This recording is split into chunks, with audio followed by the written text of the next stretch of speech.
ঘোড়ার পায়ের খটখট শব্দে ঘুরছে কাঠের তৈরি ঘানি। ঘানির ভেতরে রয়েছে সরিষা। কাঠের হাতলের চাপে সরিষা ভেঙে একটি পাত্রে ফোঁটায় ফোঁটায় চুইয়ে পড়ছে বিশুদ্ধ সরিষার তেল। এভাবেই প্রায় 10 বছর ধরে সরিষা থেকে তেল সংগ্রহ করছেন আলতাফ হোসেন।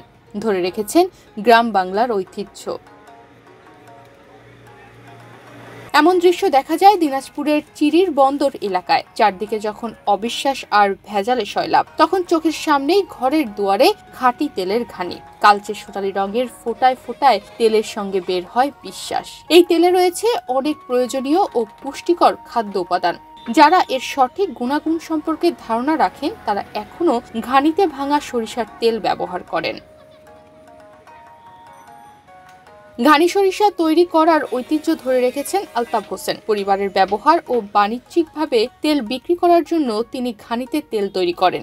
বাজারে অনেক ধরনের তেল পাওয়া যায়, তবে বিশুদ্ধ সরিষার তেলের চাহিদা সর্বদাই বেশি।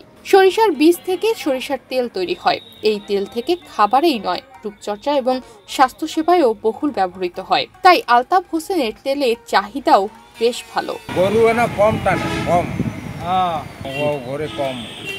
আর ঘোড়া মানে ডাঙ্গাইলে 2 ঘন্টা চলে, তাড়াতাড়ি গাছটা হয় 5 ঘন্টা। আর গরু হইলে 6 ঘন্টাও হয় না, 10 সাজ পরিমাণে। কতটুকু পাওয়া যায় তেল? 11 পাওয়া হয়, 12 পাওয়া হয়। প্রতিদিন করেন এটা? হ্যাঁ, প্রত্যেক দিন হয়। তেল ব্যবসায়ীরা বলেন, ঘানিতে তেলের স্বাদ অন্য প্রক্রিয়ায় তৈরি তেলের চেয়ে অনেক ভালো। 10 কেজি সরিষা থেকে প্রায় 3 থেকে 3.25 লিটার তেল উৎপাদিত হয়, যা স্থানীয় বাজার ছাড়াও অনলাইনে বিক্রি হচ্ছে। ঘানিতে তৈরি তেল ও খৈল বেশ ভালো মানের। কাঠের ঘানিতে তেল উৎপাদনে কোনো ভেজাল মেশানোর সুযোগ নেই। লোহার ঘানির তুলনায় এতে তেলের গুণাগুণ ঠিক থাকে এবং তেল পুড়ে যাওয়ারও ঝুঁকি নেই। দূর দূরান্ত থেকে অনেকেই উৎসাহ নিয়ে তেল ভাঙা দেখতে আসেন। সরাসরি নিজের চোখে দেখে খাঁটি সরিষার তেল নিয়ে যায়। ঘোড়া দিয়ে ঘানি টেনে সরিষার তেল সংগ্রহ সচরাচর দেখা মেলে না।